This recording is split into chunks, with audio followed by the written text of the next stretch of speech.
down my sword, but in return, you gotta let go of the girl. Do it,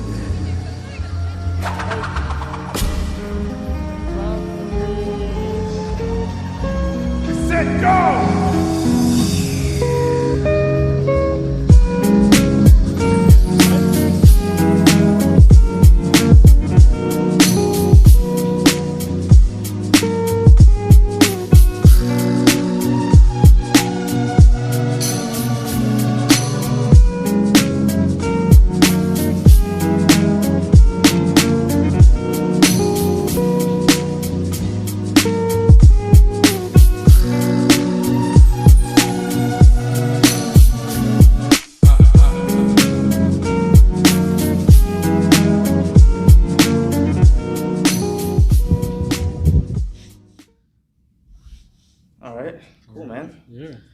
Welcome to my podcast, dude. Thank you for having me, man. Yeah, bro. Welcome to the 4th episode of the Blurred Line podcast, guys. I'm Ramsey Gomez, and I'm here with my friend Ekam. Mm-hmm. You can please introduce yourself. Tell them about your name, your background, and your story. Sure. So my full name is Ekamjot Bedi, which is Indian. North Indian, actually. My dad's from India, Okay. but he's been here since he was 16. Okay. And then met my mom here. So I'm born and raised in Japan. Gotcha. All of my life. The first first real experience out of Japan on my own was very recently, this year actually. Really? I mean, like I've gone on like trips, like family vacation, but like I studied abroad in Philly. Oh, sick, dude. For a semester, so that was like my first experience really outside of Japan. Okay. And outside of this comfort zone. Yeah. So yeah, that's me.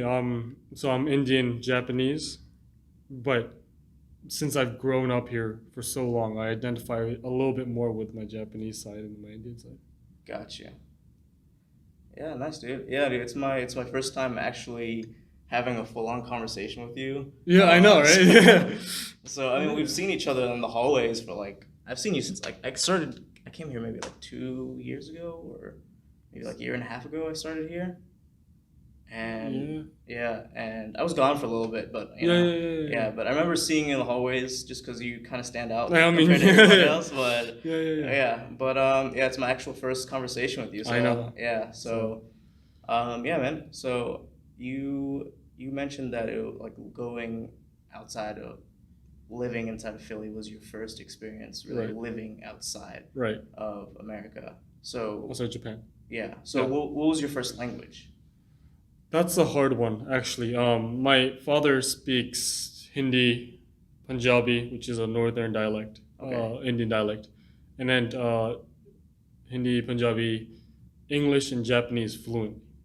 Okay. And mom is Japanese, and she can only speak Japanese. So I was raised in a place where my dad spoke a mix of Hindi and Punjabi and English and Japanese, and my mom spoke Japanese. So I'm very torn between what my real first language really is. I see. But English and Japanese kind of developed simultaneously. Okay. So when people ask me what's your mother tongue, I think it's Japanese because that's what comes to my tongue immediately. Yeah. But my written or my reading comprehension is definitely a lot better in English. Really? It is.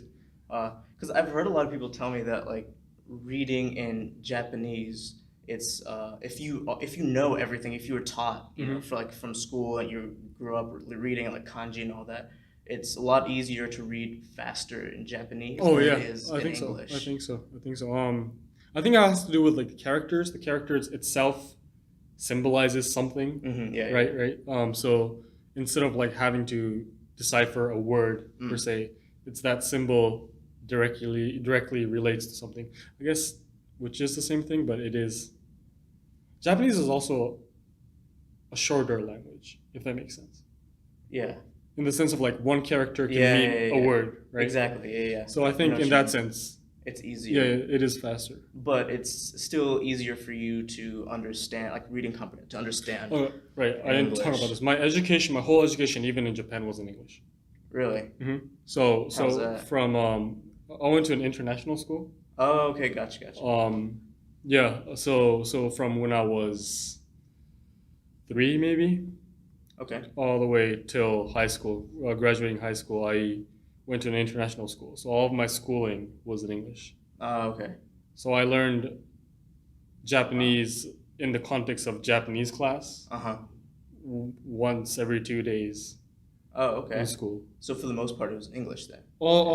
It's kind of like Yeah. studying here. It's like all of the education and the materials in English except for Japanese class. Gosh, so that's why you learned Japanese and English kind of at the same time. Yeah, I think that too, but also because Dad spoke a lot of English at home as well. Oh, your dad spoke English with you at home. Right. I mean, he spoke a mixture of different languages. Yeah. So what was interesting?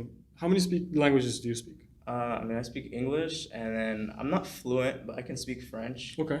I can understand a good bit of Spanish. Cool. I'm not very confident in speaking.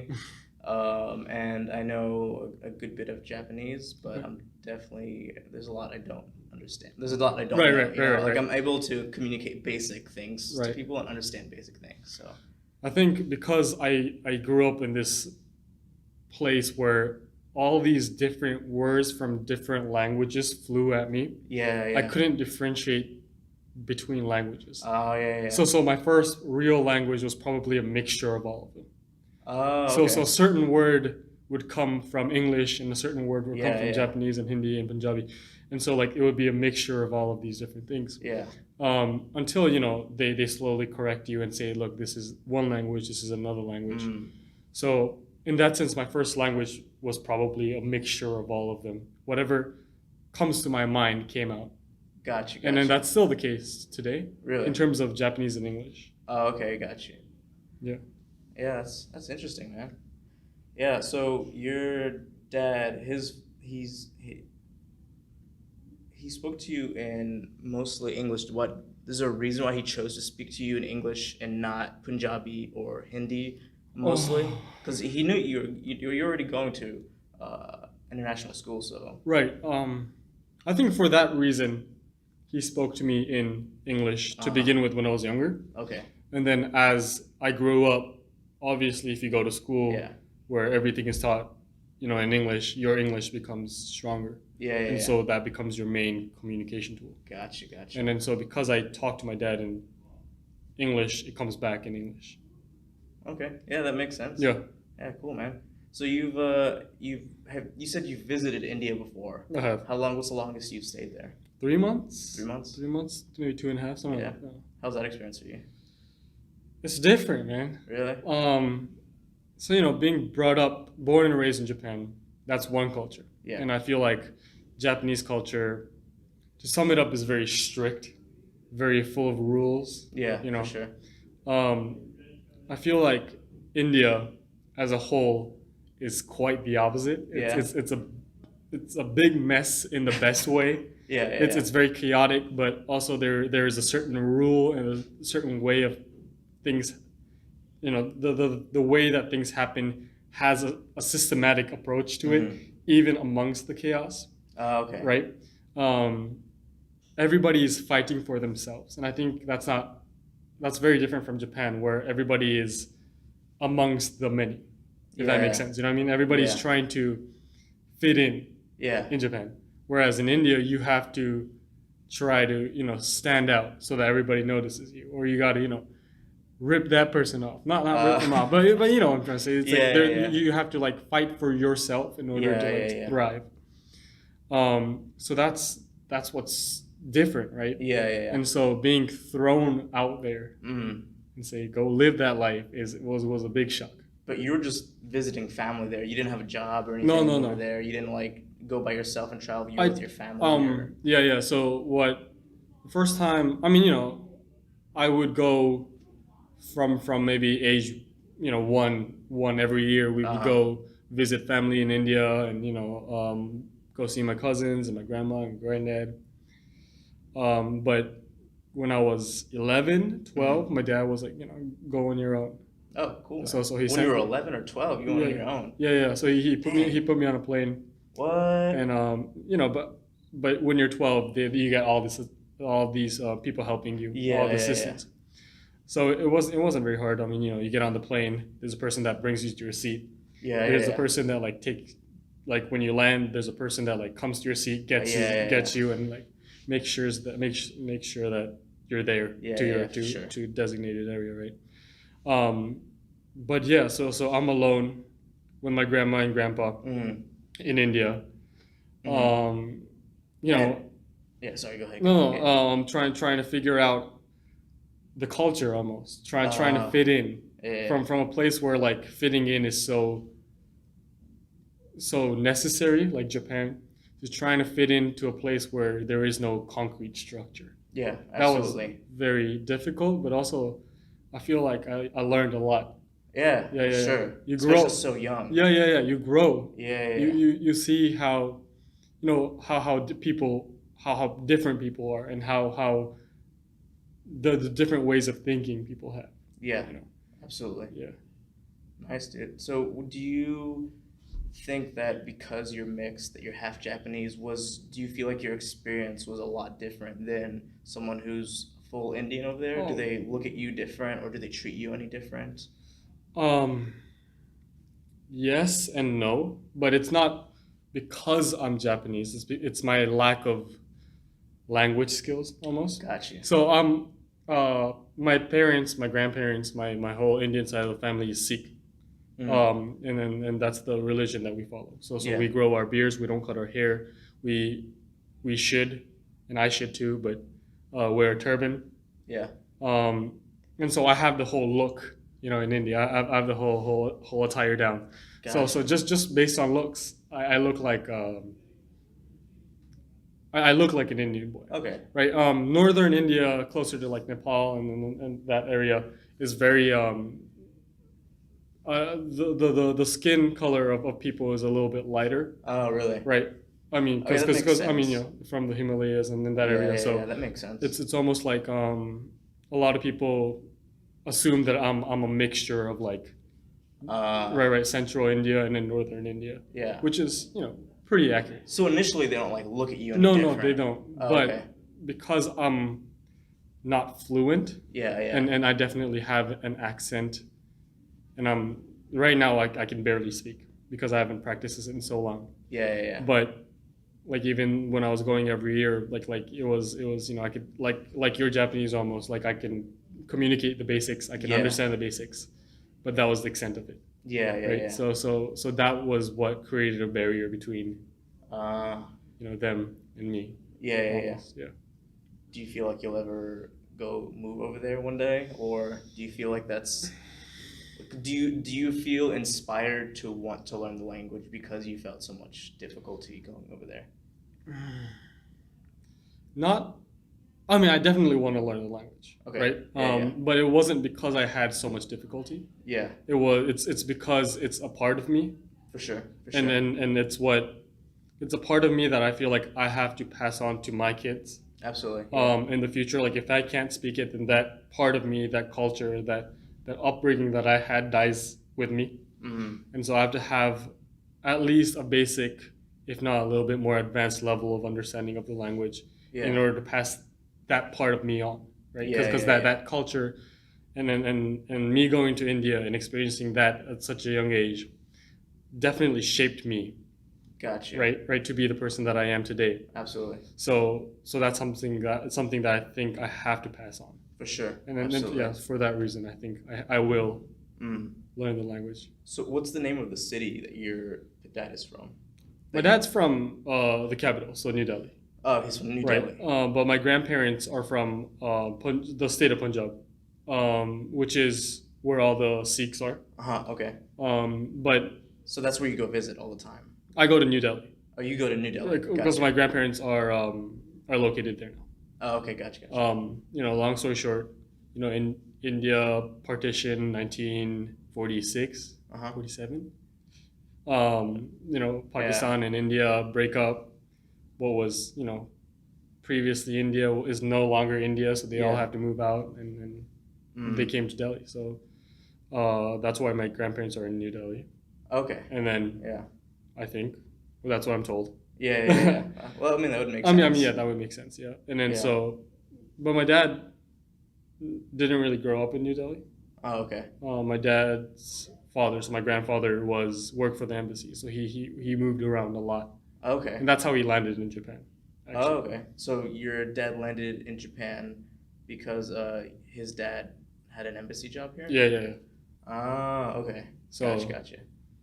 for yeah, that's why he landed here. But he's experienced growing up in so many different countries. Okay. How did he end up staying here? Because normally, like a person that goes to embassy, their mission is only for a couple years. Yeah. So how my dad landed here is a very long and complicated story. Understandable. Yeah. But abridged version. I mean, long story short, You don't have to say. I don't know. Yeah. This goes into the whole history of India, but there was a massacre of Sikhs in New Delhi. My dad wanted to stay here for some reason. Okay. So said that. So he told my grandfather, "I'm scared to go back to India because the massacre is going on. Wow. Let me stay here and I'll be successful." Wow. And my grandfather, who is super overprotective, said that life or death. That makes sense. Yeah, you can stay here. Wow. And that's how the very, very like short version of how my dad landed in Japan, or like stayed in Japan. Yeah. Wow, that's pretty wild. I know. Yeah. Yeah, that's honestly pretty much the same story for my parents too. Okay. Because my parents are immigrants. From my mom's from Algeria. Okay. And my dad's from Colombia. Okay. And so they both had to escape their own, issues. Like Right. in the '90s, there was a lot of terrorist attacks in Algeria, and in Colombia, when my dad was there was a lot of, there's Pablo Escobar. Right. So my parents both escaped those things, and they came to the U.S. and so it's pretty similar. So yeah. Yeah. That's sick, dude. I mean, yeah. That story is. Yeah, is I mean, it's cool, wild. It's It's wild story. It's a wild story. It's wild for sure. Yeah. Yeah. So then, how did your parents meet exactly? Just From what I understand and from Yeah. what they told me, they met on the train. Oh, They wow, that's romantic. I know, right? They commuted on the same train every day at the same time. Oh, okay. And on the same on the same cart. Yeah. So Oh, wow. sooner or later they started talking, and the rest is history. Wow, that's pretty You sweet. know? Yeah. Yeah. Dang. Okay. Yeah. Yeah. I guess I wanted to ask. You said so. New Delhi is where you normally go. So in New Delhi, they speak Punjab. No, Hindi. Punjab. So They so, speak so Hindi is the nationwide in Indian language. Yeah. Right, but India has 36, I believe, official languages. Yeah. That's like it's. I can know like 5 Indian people, and they could be from completely different places, know completely different languages. Exactly. So Hindi is predominantly. Just making sure. It happened one time. I didn't turn it on. Sorry. Yeah. So it's predominantly the main language, but there's Yeah. like Tamil and other like smaller dialects that have a bigger reach. Yeah. But Hindi is the overall, and Punjabi is a northern dialect Yeah. Okay. from the state of Punjab. Oh, okay. Gotcha. Okay. Mhm. So, I guess, what was your experience growing up as someone that was mixed here in Japan? Do you feel like it was difficult for you, or did you feel like you were treated any different? I think because my circumstance is so not unique, but I guess unique in Yeah, the sense of definitely I went to an international school all of my life. Yeah. I was surrounded by foreigners, by I guess non-Japanese people, or like Yeah. half Japanese, half mixed. So in that sense, like my whole community revolved around people who weren't Japanese. Yeah. But that isn't to say that like I haven't had experiences of not discrimination, but of ignorance. In Japan, I feel like as a foreigner, you get the weird looks. I mean, it's not so bad anymore. Yeah. But you get the stares, or they go, "Oh, sugoi," when you speak a little bit of Japanese, right? Yeah. Or sometimes, old people tend to move away from you when you sit down on the train. Have you had that? I have never personally. I haven't really experienced that. But you've heard of it before. Yeah, Like, yeah, like for people sure. moving out. Yeah, yeah. So, I mean, I've experienced stuff like that. Really, I've been stopped by the police so many times. really. And if you're a foreigner, you need to have the foreign something card. I forgot what Like, it's called. yeah, the Zaidi card. Yeah, the Zaidu card. I'm Japanese by nationality. I Okay. hold a Japanese passport, Yeah, so I don't need that. yeah. But to explain that to them is such a pain. Really? Well, I mean, because they don't, from how I look, Yeah. right, and from what they assume a foreigner should look. Yeah. you know, yeah. I match that vision perfectly, Huh. right? Yeah, So for so sure, for when sure. when I get stopped at night and they ask for ID, even though it is consensual, it's not in Japan. Yeah. I mean, it is, but theoretically it is, but nothing is really consensual in Japan Yeah. I know what you mean. Yeah. with the authorities. So I give them I have a driver's license. I have a Japanese driver's license. I give Okay. that to them. And they ask for my Zayu card, and I'm like, I'm Japanese by nationality, in my kind of flawless Japanese, right? Yeah.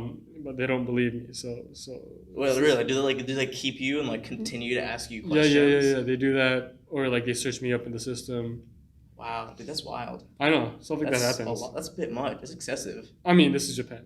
Yeah, it's because it's really like I guess I mean a lot of people who might be watching my videos, a lot of people might not know how hard it is to become a Japanese citizen. Yeah. So to even look not Japanese, it's completely unheard of. Like even if you are born and raised here in Japan, Doesn't matter. and you have your parents, even if your parents were born and raised in Japan, Mhm. but if they're citizens from another country, then you're still technically not a Japanese citizen. Yeah, you know? and you'll never. And you never, yeah. I mean, it's not never. I mean, there are cases. Like I have Yeah. a few friends who are Indian originally, but they became Japanese. Through marriage. No. They're both Indian. Like husband and wife is Indian. Oh, Child wow. is Indian by blood, Yeah. but they converted to become. They became Japanese. Well, But apparently that was a painful yeah. experience, which I don't know the details about, but they just said it was a pain, and it took a very long time. I didn't even know you could do that. I mean- honestly, like I thought you either had to do it through marriage, or you had to like apply under refugee status, which even that already like they accept like almost Three people. yeah Yeah, three yeah. people like every year. Or something. Yeah. So I mean, it's not. I don't know the details of it. Yeah. Like I know people who've done it, but it's unheard of. It's Yeah, almost yeah. unheard of in Japan. Absolutely. So Yeah. So in school, growing up as a kid, you never felt, I guess, discriminated against. I mean that's not entirely true. Okay. Like I said, I'm a Sikh. Yeah. When do you have to start growing your hair? I mean I've never cut my hair Ever in your ever. life? No. Wow, I didn't know. I haven't put a blade to my body Wow. once. But because like I mean when you're younger and you wear a turban and nobody around you has a turban on, kids say things and there's the light bullying and making fun of and name calling, which after a while you get used to. Yeah. So in that sense, like of course, when I was in elementary and maybe like early middle school, I had a little bit of that. Okay, got you. Yeah, But- middle school's the worst, dude. Yeah. Any country you go to, middle school, you suck, dude. Yeah, for sure. But otherwise, yeah, not really. Okay. Yeah. So yeah, dude, like have you been stopped a lot? Because I've only ever been really stopped without reason one time. You've been Like- stopped with reason multiple times. Yeah, because I was riding my bike and it was in the middle of the night and there's no lights on it. Right. I had my both headphones Right, in right, and I right. had no lights on and I was on my phone. Right. So I was like, I was asking to be stopped. So I was like, that was understandable. Yeah. I've been stopped. I mean, actually, recently it's gotten better. Really? These past 2 or 3 years. But when I was in high school, it was pretty bad. So do you think that's because actually that's the question I want to ask. Do you feel like that's because times are changing, or do you feel like it's because the area you're in, or I what do think you it's it both. is? Okay. So a funny story. I was out. I went after school, after high school, maybe sophomore year. I went to my friend's house. That was maybe a 15, 20-minute walk from school, right? Mm-hmm. And there's the koban, there's the police box. Yeah. On the way there. And then I live fairly close to him, but again, I have to pass by the police box to go home. Yeah. Okay. So from school, we're walking to my friend's place, and I get stopped. Okay. And they ask for ID, and they ask me what I'm doing. Mind you, we're all in uniform, like school uniform, because I went to private school, so we had uniform. And nothing suspicious. We had to talk to them, and it was a pain. It was pain, but you just get it over with. It's a lot quicker to give them your ID and then talk to them and them letting you go. Yeah. So that happened, and I went home maybe at like 10 p.m. At the same station, at the same police box. I think it was the same police officer. Oh, really? They stopped me again, and they went through my stuff again. Was that a different day or No, same day? Same day. Same day. So What? so school ends around like 3:30, right? Yeah. So we were walking around that time to my friend's place. Yeah. And on the way back around 10 10 p.m. Yeah. I got stopped at the same police station, probably by the same guy, again for absolutely no reason. Okay. And being How long were you waiting? waiting for Like, how long did he hold you? The second time around, I got in an argument with him. Really? I did. I called him out. So that took a little bit longer, but if things go smoothly, Yeah. it's 15, 20 minutes tops. Mm. Right? But the second time around, I snapped, and I was like, listen, like you stopped me earlier. There's absolutely nothing wrong that I'm doing. I'm walking home. Yeah. Right? Just because I'm a foreigner and I'm wearing a turban, and then you think that's suspicious, you just can't stop me like that. Mind you, we have rights too. Yeah. And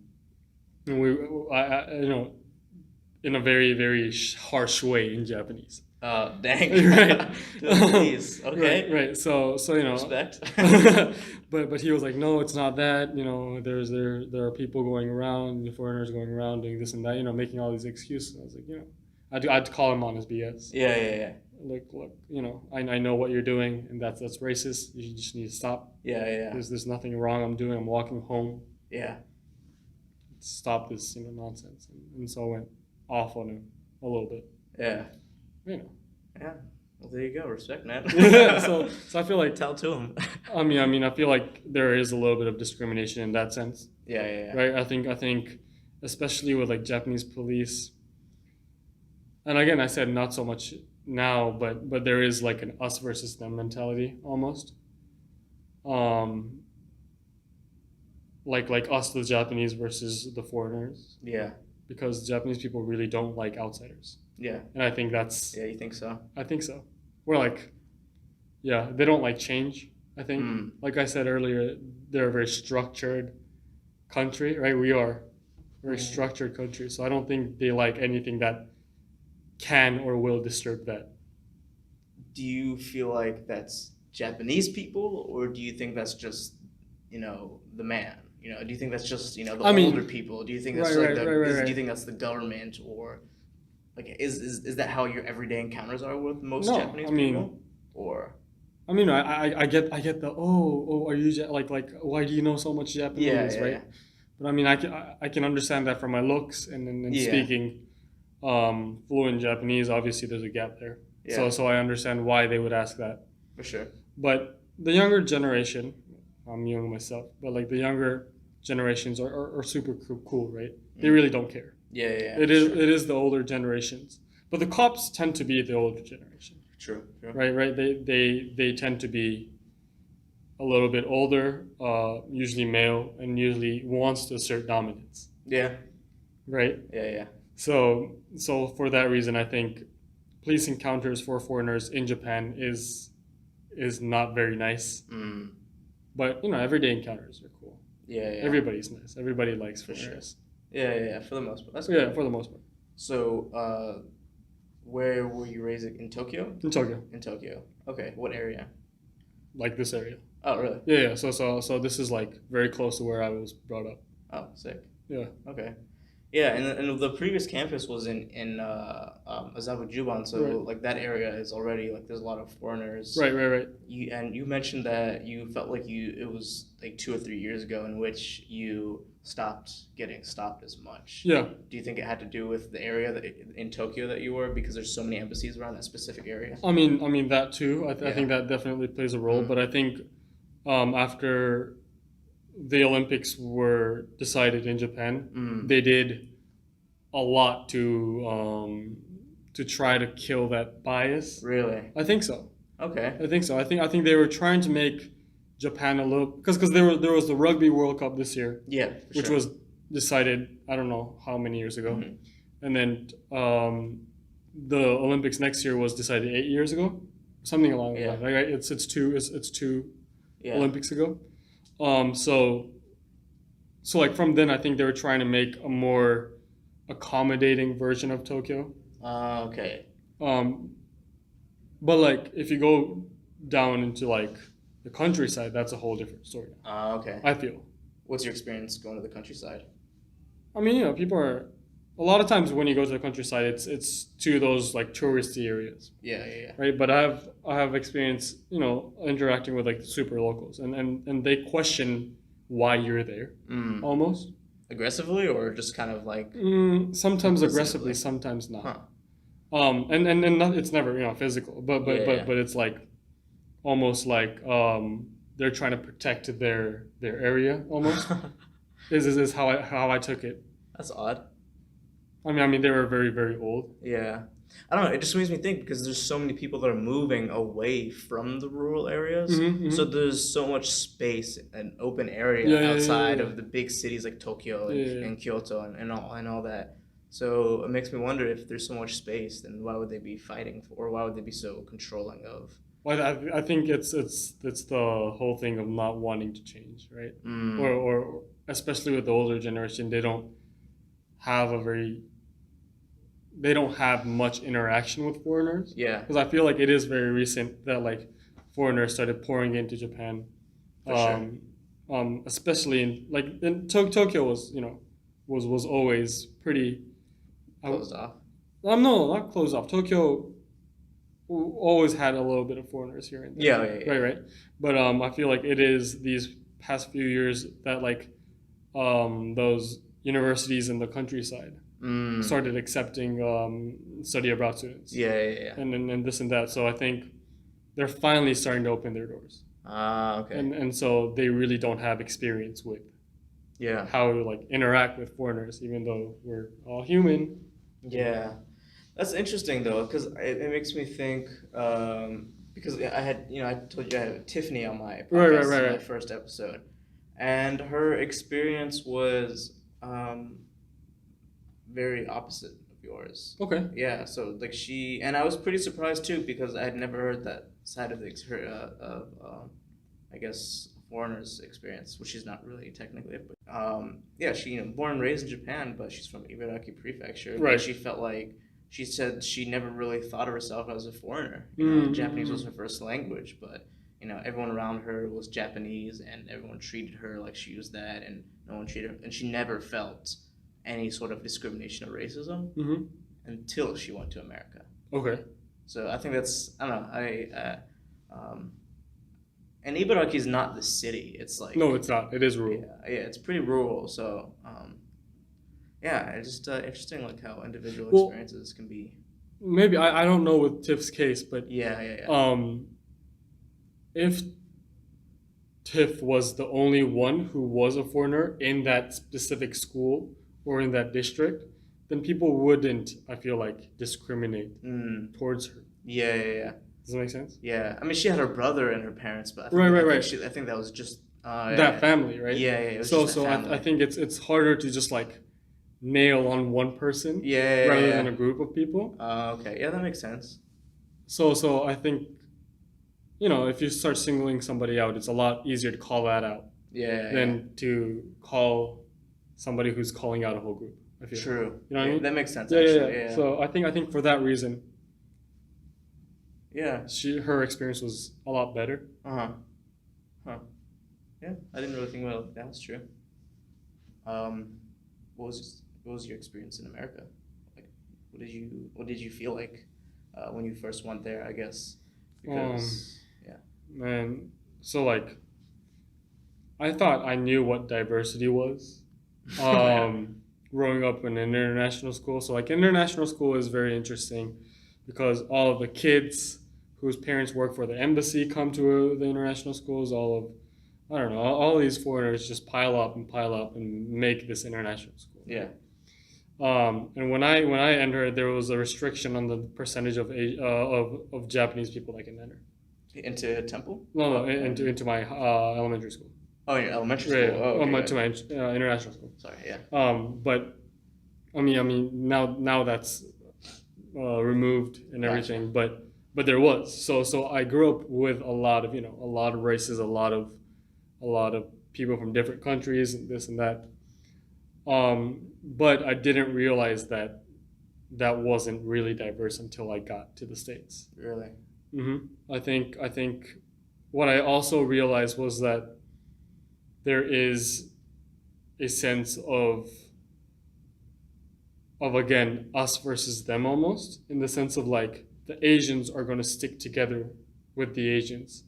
I mean, of course there are a few outliers in this, but like that's what I saw. Like African American people stuck together a lot more than to mix around, and then white people stuck together as white people In America. in the States. Yeah.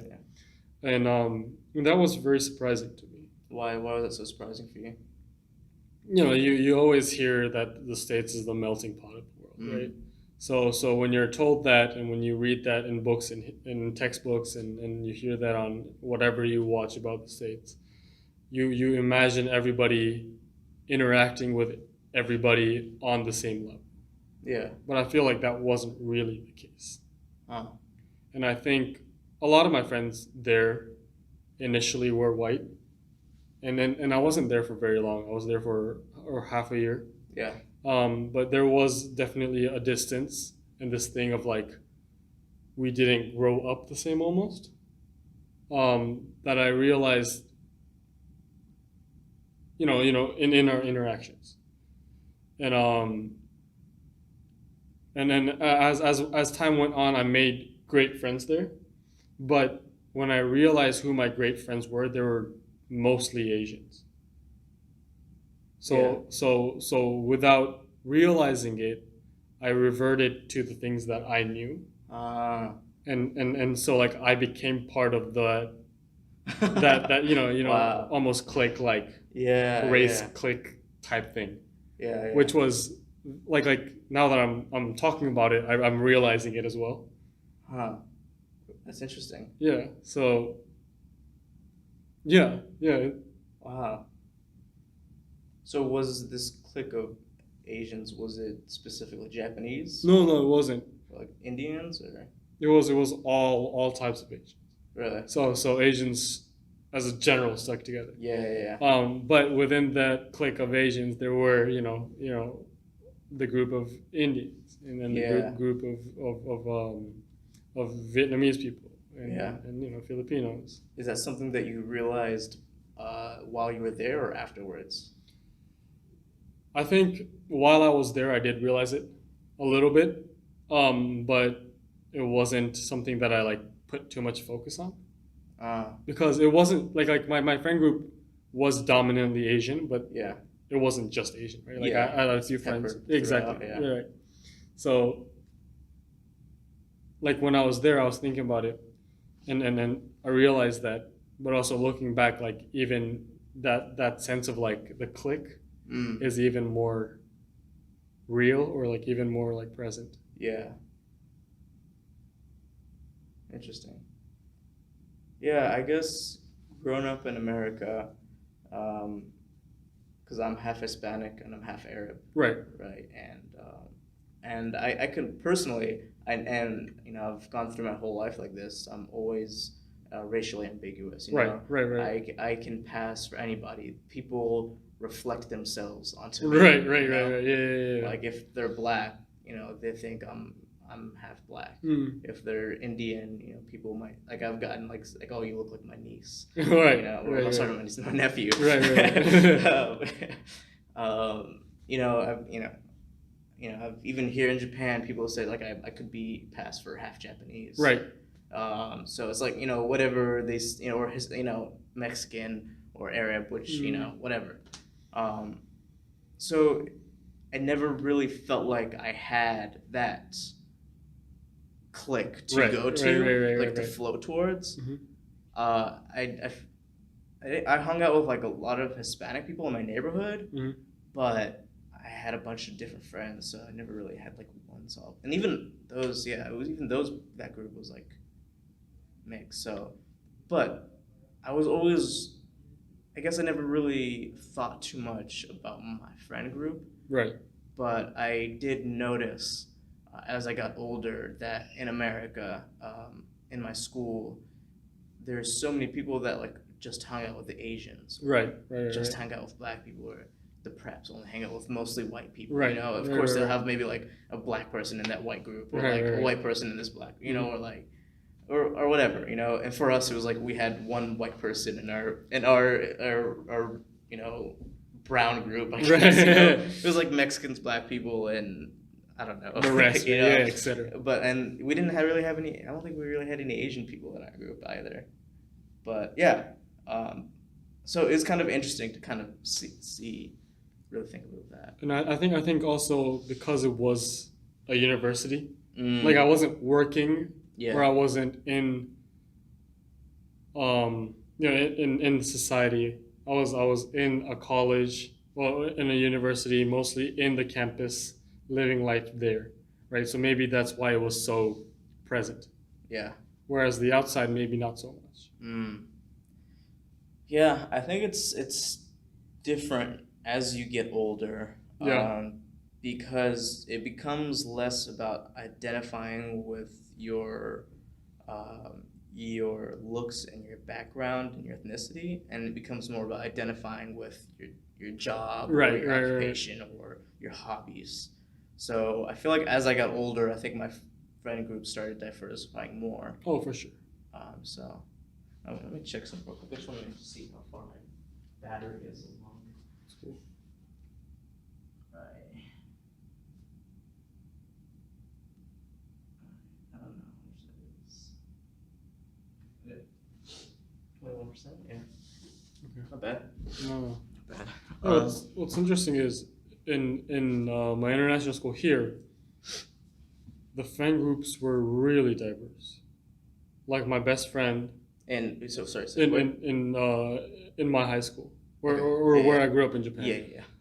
So my best friends, like I have 4 of them, 5 of them, 4 of them, I think, in my friend group, plus me. So yeah, 5 of us. So one is Japanese, right? One is Korean, one is Mexican, and one is American. Oh, and then there's an Indian in there. But if I expand it a little bit more, there's people from New Zealand, and there's people from Australia, and Germany, and France. Yeah. Just like in the same friend group, always chilling together. Yeah, sick. So it wasn't so much about race here, I guess. Yeah. And so like you hear about like systemic racism and this and that, especially in the States, right? And I was thinking whether it had to do with that. And how society builds itself to create these cultural, racial borders, almost. Yeah. Because if everybody wanted to be with their own race across the board, that would have happened at my high school as well. Yeah. Right? For sure. But that didn't. So I feel like maybe it's a US only thing, or it has to do with that specific part or that specific place, almost. Yeah. If that makes sense. Yeah. I definitely understand. Do you feel like if you went back to America, would be different for you, like in terms of the way that you make friends, or Oh, for sure. So, as I said many times, Japan is very structured. yeah, And when you're born and raised here, and when you're taught that is right, that is ingrained in you. So even making friends in Japan is about like, sitting in class and slowly becoming friends. Whereas, Yeah. in the States, somebody will come up to you just out of the blue and say, hey, how you doing? You know what I mean? Yeah. So like, that was a big shock for me. Yeah. And so that's something that I learned that I needed to do in order to make friends, which I got to do towards the end. Like if you were to go to the gym in Japan, you would never ask somebody you don't know to spot you, right? Like you wouldn't. Yeah. But They'd be like, huh? yeah, exactly. Yeah. But like in the States, it's normal, Yeah. right? Or like if you were doing any sport or something, then you become friends with them just cause. Yeah, for sure. In Japan, I feel like it's a little bit like harder to do that. Yeah. So yeah, that I feel like that in that regards, like I feel like I'm a little bit more open. I'm a little bit more like, I know how to deal with that situation now. Yeah. But unless you're exposed to that, you really don't. Yeah. You know? Absolutely. I feel like that culture is very unique to the United States. Yeah. I feel like when I moved to Japan, there's, when I first, I had visited here a couple times before I moved here. Cool. So it was like, I carried my personality, what I normally am. But I felt like when I moved here, I again carried my personality from America the way that I normally act. Mm-hmm. But I felt like as I lived here longer and longer, Mm-hmm. I felt like it became harder and harder for me to act like the way I act in America. Right.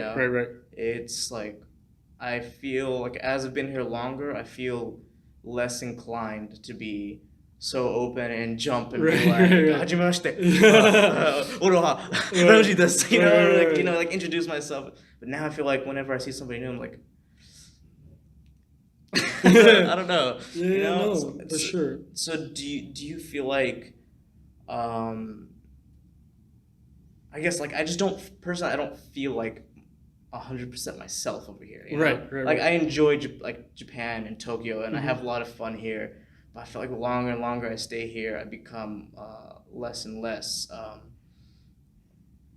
I guess I don't know how to say it, but like not aggressive is not the right word, but less open. Yeah, less Yeah, open. yeah. It's harder for me to be more as open as I usually am. Right. So I guess, and so I don't feel like myself, like all the way sometimes. Right. So my question is, do you feel like more yourself? Where do you feel like more yourself? That's a very good question. So like even as a Japanese, I'm very obnoxious in the sense of like I'm very open. Yeah. On a Japanese standard. Yeah. Nowhere on the American standard. Yeah. But on a Japanese standard, I'm very open. So that allowed me to make friends a little bit easier in the States than if I wasn't. If I was just a normal Japanese. Yeah. And so like looking from a Japanese person's perspective, I am loud, and I am well, loud is the best way to put it. Loud and open and big and jumpy. So to answer the question, I feel most myself here in Japan. But I think that also has to do with the language that I speak. Okay. In the sense of like there are certain things that come out a lot better in Japanese. When talking about myself or when talking to somebody. Yeah. Or certain jokes only work in Japanese. For sure. And that's where I grew up, and that's how I grew up, right? Yeah. So when I'm making new friends or when I'm with my friends, these Japanese jokes or not just Japanese, but like how I say things. Yeah. Really determine how the personality that I have. I think there is a like not a big but a slight difference in personality when I'm English Ekam and Japanese Ekam.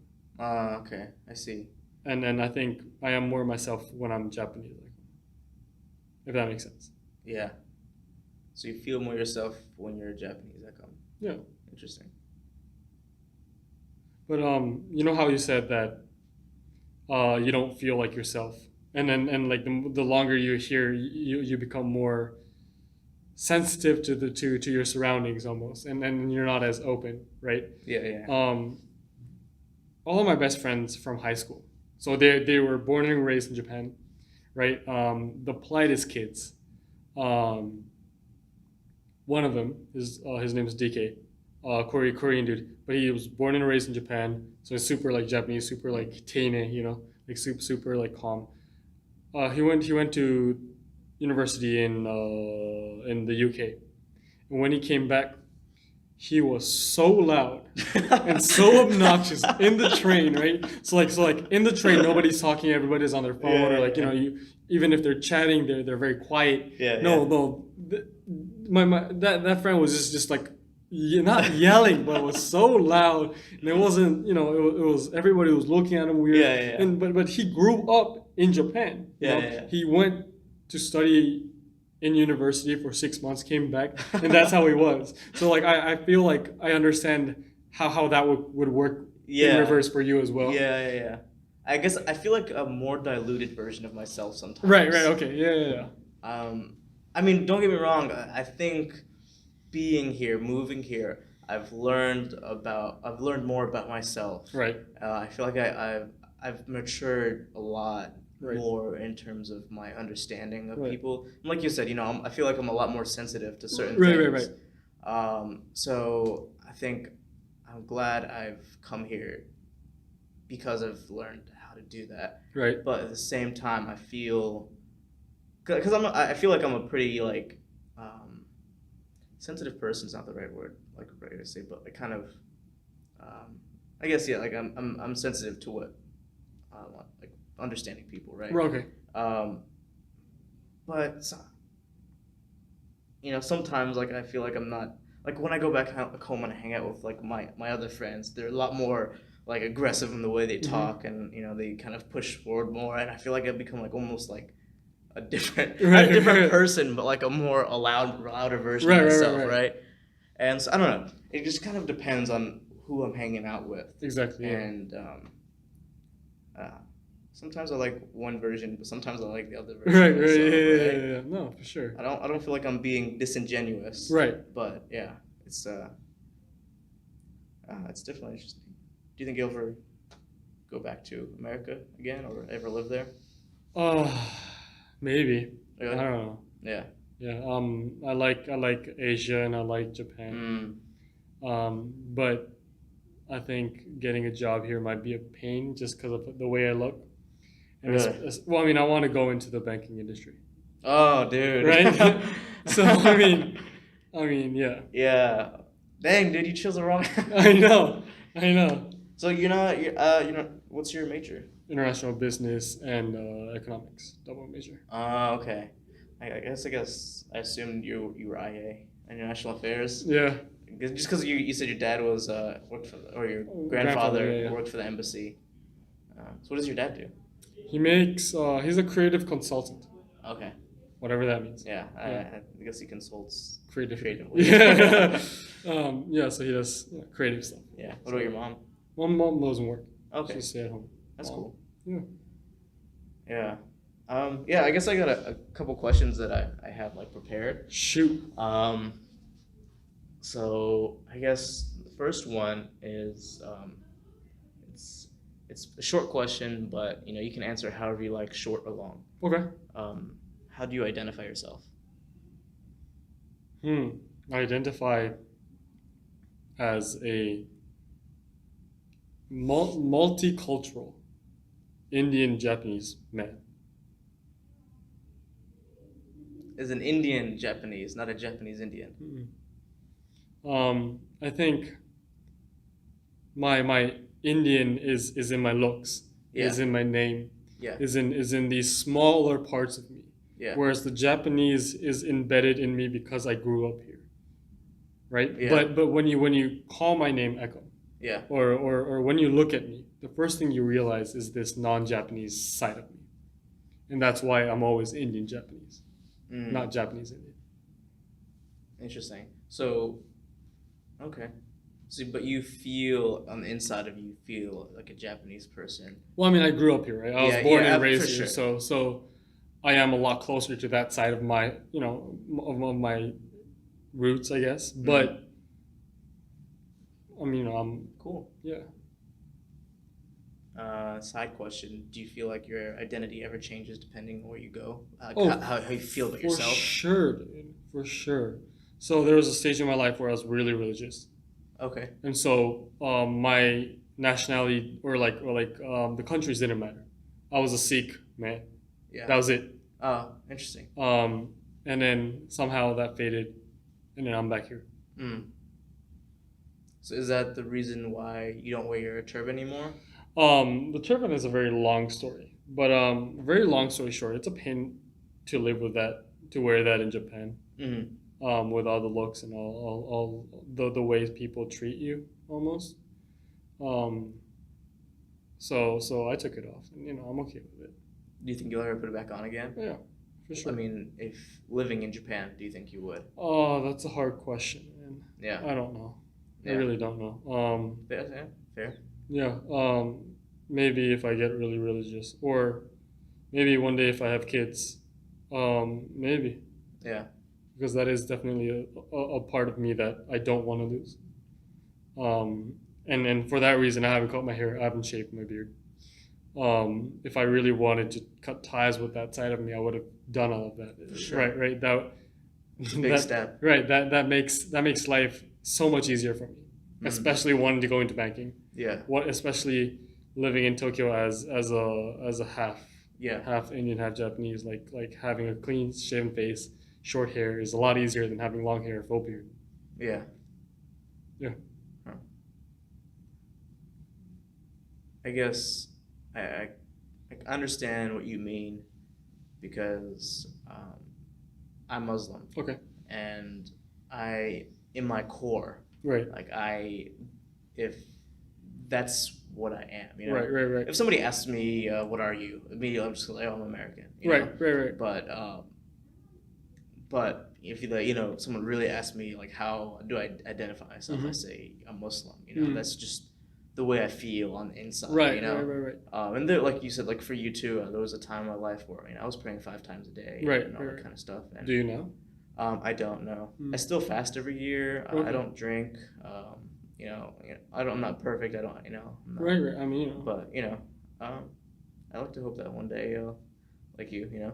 we'll see what happens. Yeah. So, yeah. Okay, so I guess between India, Japan, and I guess your brief experience in America, I'm pretty sure I asked you earlier and you said so, but if you had to tell briefly, how do people view you initially within each country? So you know how you said that people perceive you the way they want to perceive you? Yeah. It's almost kind of like that, Mm. in the sense of like, I don't fit in as a Japanese. Mm. The whole police case justifies. Right? Yeah. I am by law Japanese, but never will they admit that. Yeah. Right? In the States, I look like some mixture of something. Yeah. A gray Yeah. kind of. In India, I think because of my turban and my beard and all of that, they do see me as Indian. And being Northern Indian as Right, well, right, I would right. assume. Right. But like my language skills, my Yeah. all that gives it away. Yeah. So initially they might think I'm Indian. They might approach as such, but as soon as I start speaking, they understand that I'm not native, so I'm not immersed in the culture very much. Yeah. Okay. Mhm. And we did talk about this briefly, but again, just if you could sum it, briefly tell me, how do. So I asked you how do people view you initially, but how do people view you after they get to know you within each country? Okay. Like I said again earlier. You can say this one. You can say long or short. I don't. It's however you feel. I mean, like in Japan, I am the loud, obnoxious kid. Yeah. Right. Because I am I don't stick to the confines of this Japanese norm of being quiet and with the society almost. Yeah. My looks as well, they kind of determine that. And so when somebody talks to me and understand me a little bit, they still get the same vibe. It's this foreign guy who speaks really good Japanese that's very loud. Yeah, but not as a Japanese guy. But not as a Japanese guy. Even after they get to know you. I think, so what's interesting is I eat, like natto. Yeah. So a Yeah, lot of... the dish. Yeah. Yeah, the fermented soybeans. Yeah, fermented, there you go. Yeah. Yeah, fermented soybeans. And I love it. I absolutely love it, right? And then that's very unique to Japan, and that's kind of like, the stinky tofu for wherever that's from. It's an acquired taste. Yeah, for sure. I don't like it at all. Yeah, exactly. And so when I say I like that, they're like, wow, how Japanese of you. And I'm like, no, I am Japanese. I grew up here all of my life. Legally, I'm Japanese. What more do you need, right? Yeah. So yeah, even after they get to know me, they drop stuff like that. That's interesting. So... Yeah. And then in India, they treat me as an outsider just based on my lack of it. Hindi and Punjabi. And in America, after they get to know you, they don't... Yeah. I'm just another... Just another dude. Yeah. I feel like... Yeah. Do you like that? Just another dude? Just being another guy? Yes and no. I like standing out.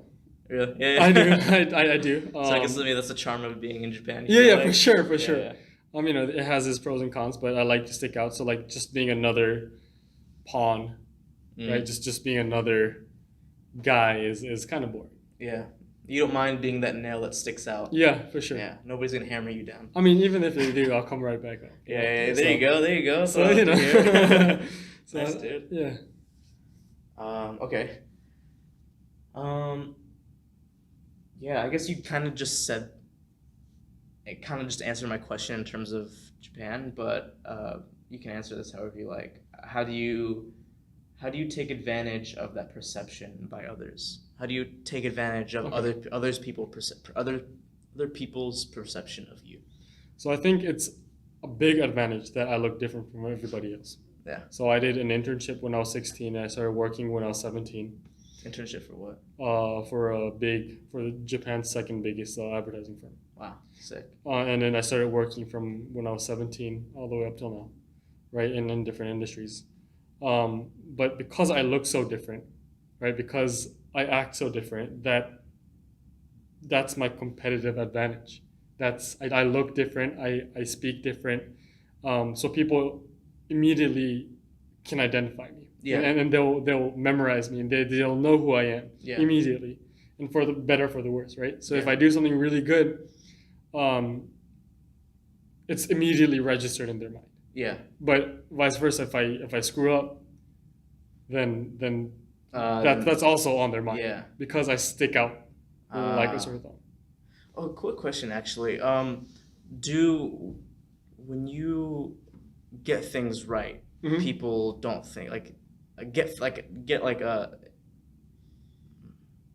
when you do something culturally right, people don't really maybe think twice about it. Right. But if you do something culturally wrong, do they give you the gaijin card? Oh. Like, do they just kind of brush it off and be like, oh, he's not? No, they don't. Japanese. But I pull the gaijin card way too often. Like whenever it's convenient for me, I play the card. Well, I guess you can do that if you 7-Eleven or something someplace they don't know you. But do you do that at in your job, at your internship? No, Are you able to do something like that? If it's in the early days, like if it's early on in the internship or at work, then sure, yeah, I can. Yeah. But as they get to know me, they realize that I'm more and more Japanese on the inside. Yeah. So they expect me to do that. Yeah. So I use it while I can. Yeah. So they expect you to work hard from the beginning. Oh, for sure. Because I know foreigners in Japan, they don't really expect they expect Japanese people to work a lot harder. But because foreigners, they let them just pass. Yeah. That's the thing. Yeah. Interesting. All right. I guess I got a couple more questions. Um, yeah. So yeah, this is the one that I told you earlier about. Right. I want you to think about. Just actually, let me see how far along before I ask this long-winded question. How far along are we in terms of my battery?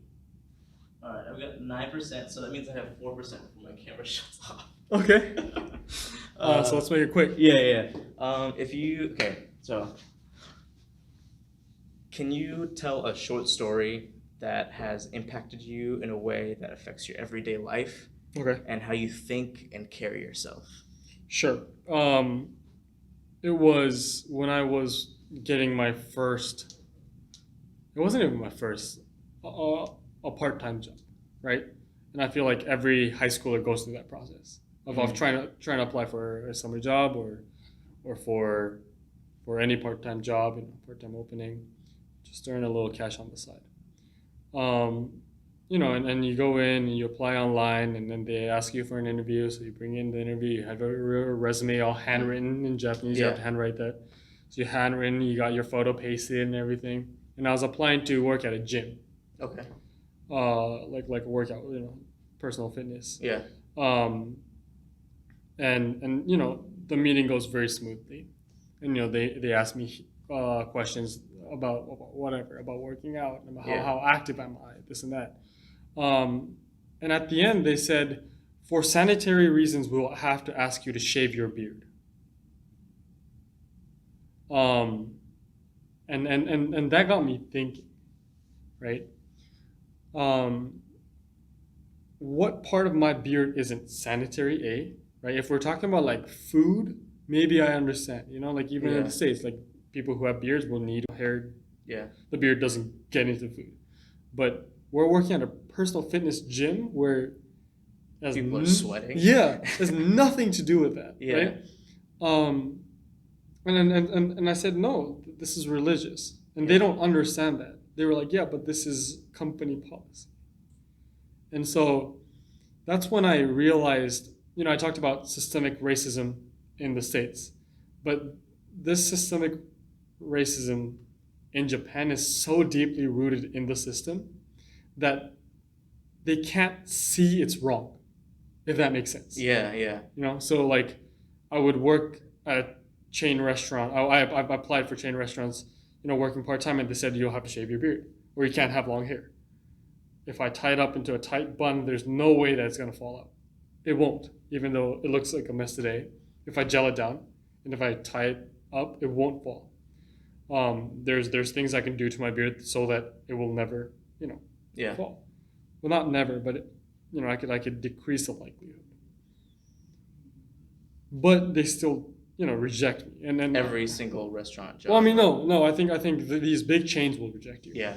These ones that are personally owned. Yeah. Won't. Oh, gotcha.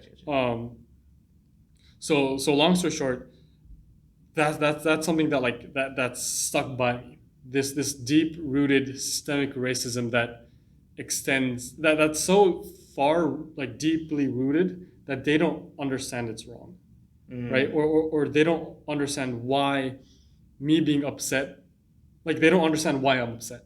Really? Right. Wow. Even though I explain it's my culture, it's my religion, it's what I believe, and this is, we have the freedom to believe.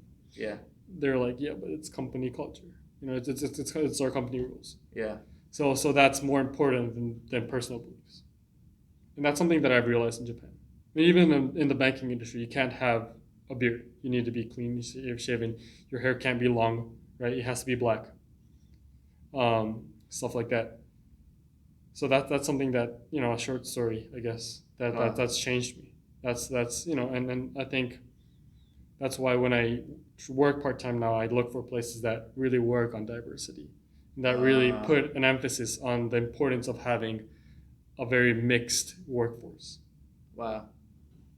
So that's because of that experience, the way that it's affected you is your entire career shift. Yeah, for sure. In terms of the trajectory in which you want to, I guess, confront those types of policies within companies. Exactly. Interesting. That's a pretty good story. Yeah. Yeah, I mean, I work at a Chinese restaurant myself. Okay. They only speak Japanese though, so but it is a chain, Mm-hmm. and I work in the kitchen. I Right. chop vegetables, Right, and that. right. They let me keep this. Yeah. So I They mean, don't you know, care. so, like, I don't know. I guess it's like the bigger the chain, the more strict they Yeah. are. I mean, and I understand that for sanitary reasons, of course. Then I can wear a beard guard. I don't care. Yeah. You know what I mean? I put on what's it called, the The surgical mask. surgical mask. Yeah, Yeah. I put that on, and they're like, okay, cool. Yeah. So Yeah. I mean, I don't see the problem. With Yeah. Yeah. Wow, Mhm. that's cool, man. Yeah, dude. Yeah, I guess I hope I have make this. I guess we'll make this a quick one. As long as your battery's not dead. Yeah. You know what? I think I'll just end it off. Yeah, I think you pretty much answered like all my like deep questions that I wanted to ask. I hope so. I hope so. Dude, Yeah. thanks for coming on the show, dude. Thanks I really for having appreciate me it. once again. Yeah, dude. Do you have like an Instagram or something that you wanna Not get really. people to? Okay. Not really. Yeah, is there anything going on in your life you want or shout out you want to make? Mom, No, watch me. Mom, yeah, watch me dead. No. Yeah, no, not really, but yeah. Okay. Yeah. Cool, man. Yeah. Thanks, bro. Yeah, Yeah, thanks for that having me. concludes the last episode of the podcast. Thanks, bro. Thanks, dude. Yeah. Awesome. Cool.